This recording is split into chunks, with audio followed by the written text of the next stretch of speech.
ایک دن حضرت عمر بیٹھ کے رو رہے تھے تو کسی نے کہا حضرت رو کیوں رہے ہیں؟ فرمایا کہ میں اس لیے رو رہا ہوں کہ فلاں پل سے بکریاں گزری ہیں، تو پل کے اندر شکستگی تھی، ٹوٹا ہوا تھا پل درمیان میں، اس میں ایک بکری کی ٹانگ ٹوٹ گئی ہے، تو میں ڈرتا ہوں کہ میرا رب یہ نہ پوچھے کہ عمر تو نے پل صحیح تعمیر نہیں کروائے تھے کہ ایک بکری کی ٹانگ کیوں ٹوٹی ہے۔ یہ ہیں حضرت عمر رضی اللہ تعالی عنہ۔ اللہ اکبر۔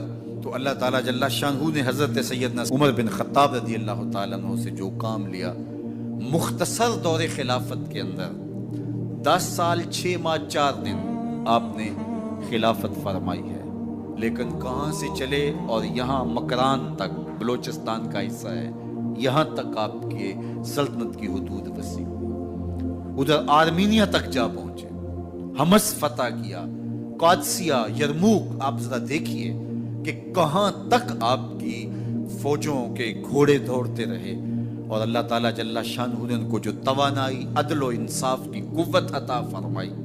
اللہ اکبر۔ جب زمین پہ عدل کیا ہو تو زمین بھی حکم مانتی ہے، اور حضرت عمر وہ تھے جن کا حکم ہوائیں بھی مانتی تھی، زمین بھی مانتی تھی، جن کا حکم جو ہے وہ آگ بھی تسلیم کرتی تھی اور دریا بھی ان کا حکم مانا کرتے تھے۔ مصر کے اندر یہ رسم بد جاری تھی کہ سال کے بعد ایک دوشیزہ کو زیورات پہنا کے اچھے لباس میں ملبوس کر کے دریا کی بھیڑ چڑھایا جاتا، اس کی قربانی دی جاتی، اس کا خون بہتا تو دریا چلتا۔ جب مسلمانوں نے مصر فتح کیا تو گورنر نے لکھا کہ اسلام تو اس طرح کی رسوم کی اجازت نہیں دیتا، لیکن خشک سالی ہے، لوگوں کی فصلیں ویران پڑی ہے، تو حضرت کیا کیا جائے؟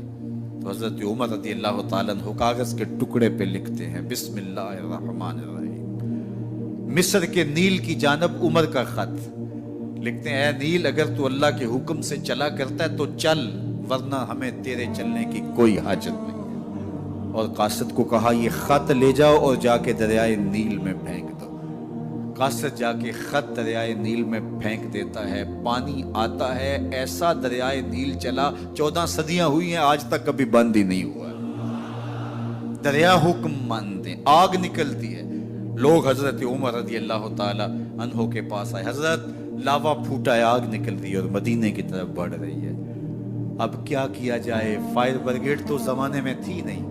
عمر نے اپنی قمیض اتاری، جس قمیض پہ 17 پیوند لگے ہوئے تھے چمڑے کے، کہا یہ قمیض لے جاؤ، جدھر آگ بڑھ رہی ہے آگے ڈھالنا، آگ پیچھے بھاگ جائے گی۔ زلزلہ آتا ہے تو زمین پہ درہ مارتے ہیں، زمین رک جا، کیا عمر نے تیری چھاتی پہ عدل نہیں کیا ہے؟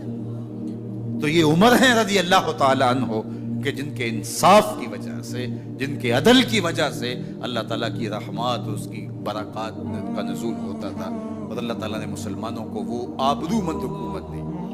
کائنات کی تاریخ کے اندر ایسی حکومت آپ نے نہیں دیکھی ہوگی جو حضرت عمر نے حکومت کی ہے۔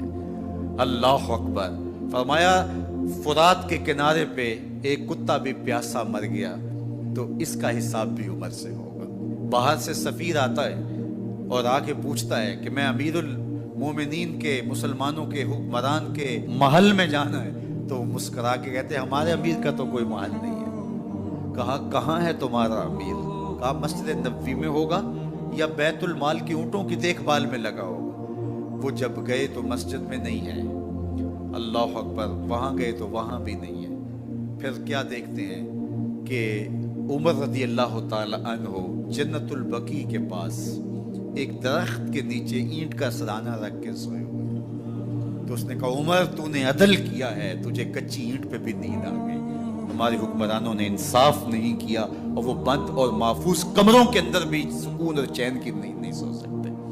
حضرت سیدنا عمر رضی اللہ تعالیٰ عنہ نے اس طرح ان امور سلطنت نبھائے۔